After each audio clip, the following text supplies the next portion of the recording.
Why I do this work is because worldwide corruption is an extraordinarily secret business. Developing countries have their economies distorted, and so do developed countries if it comes to that, by the payment of bribes and the dishing out of contracts for corrupt reasons.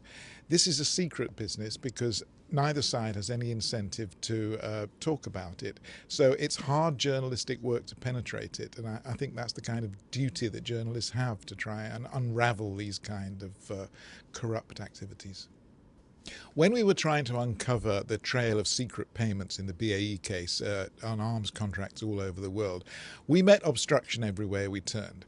Naturally, the corporations try and keep secret what they're doing. Naturally, the people receiving the bribes don't want to talk about it. To our surprise, governments as well, like the British government and other governments, didn't want to cooperate. They wanted to collude in keeping the thing secret. So the first problem we face is obstruction and secrecy, like all journalists trying to uncover crime. The second big problem we face is the law. These big corporations threaten journalists with lawsuits, and although in the Western world we don't face threats to our lives, we do face threats to our livelihoods. One big lawsuit can put you out of business as a journalist. We imagined that there would be a police investigation and people would be arrested and put in jail. What actually happened was that the British Prime Minister, Tony Blair, intervened and closed down the police investigation because it was upsetting powerful people like the royal family of Saudi Arabia. And I was really startled to discover that level of political interference in this case. So we have managed in a way to circumvent being blocked politically at home by encouraging others to take up the torch. And it's been very encouraging that other journalists have been so enthusiastic in sharing material with us and in joining in what's become quite a worldwide crusade against this sort of corruption. Currently, there's a major investigation going on by the Department of Justice in Washington into the very BAE allegations that we surfaced and the British wouldn't investigate.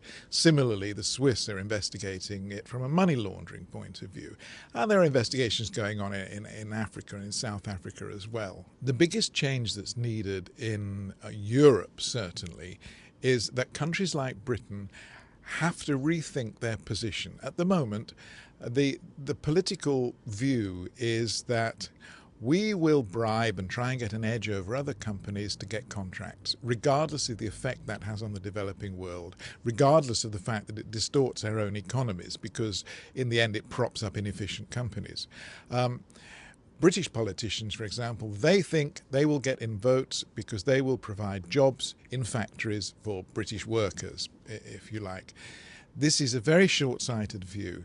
The only way you can stop countries in Europe engaging in this kind of competition to see who can bribe the most, if you like, is for international action. And international action through the OECD, the Organization for Economic Cooperation and Development, has been the one driver of anti-corruption measures for the last 10 years. It's thanks to the OECD that we have an international convention against bribery. We need a lot more of this because you need to have a unified movement of all European countries all signing up to the same thing, and that way you're not looking over your shoulder and thinking, if we stop bribing, will France continue?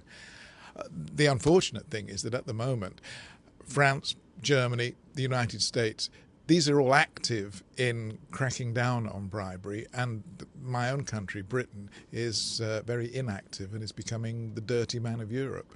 What can individuals do to stop bribery and corruption by huge corporations? Well, if they work in those corporations, they can refuse to have anything to do with that kind of thing. They can join organizations, anti-corruption organizations. There are national ones in Britain, for example, and international ones such as TI, which are trying to raise consciousness about this and are trying to lobby in an effective way. You can support those organizations. I think that's a positive thing to do. They're the people that I've found are the best source of information and the best source of support when we've tried to uncover corruption.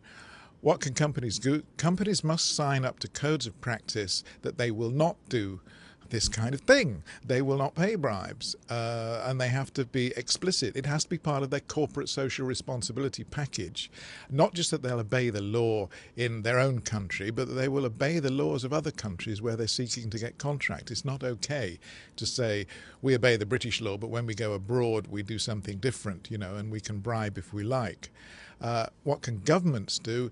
They have to produce binding international conventions which mean that all countries move in step together.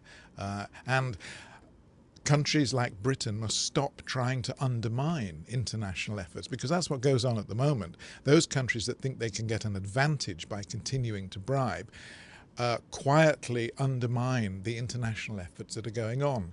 And again, my own country, Britain, has a very bad record for attempting behind the scenes to undermine OECD moves to get binding international anti-corruption obligations. I suppose what inspires me to do this kind of thing is the feeling that if we journalists don't try and uncover what's going on in the secret parts of the world economy, no one else will. So it's like a duty in a way. Politicians collude in covering this up. The big corporations that pay bribes collude in covering it up.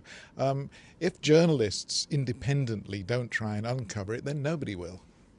I was very flattered to be offered an integrity award, and I've seen that they go to people doing good work, sometimes to people who I think deserve them probably a good deal more than me, because it's relatively easy for a journalist in a country like mine to, provided you have the support of a liberal newspaper like The Guardian, which I do, it's relatively easy for me to work and for me to expose, to an extent, corruption.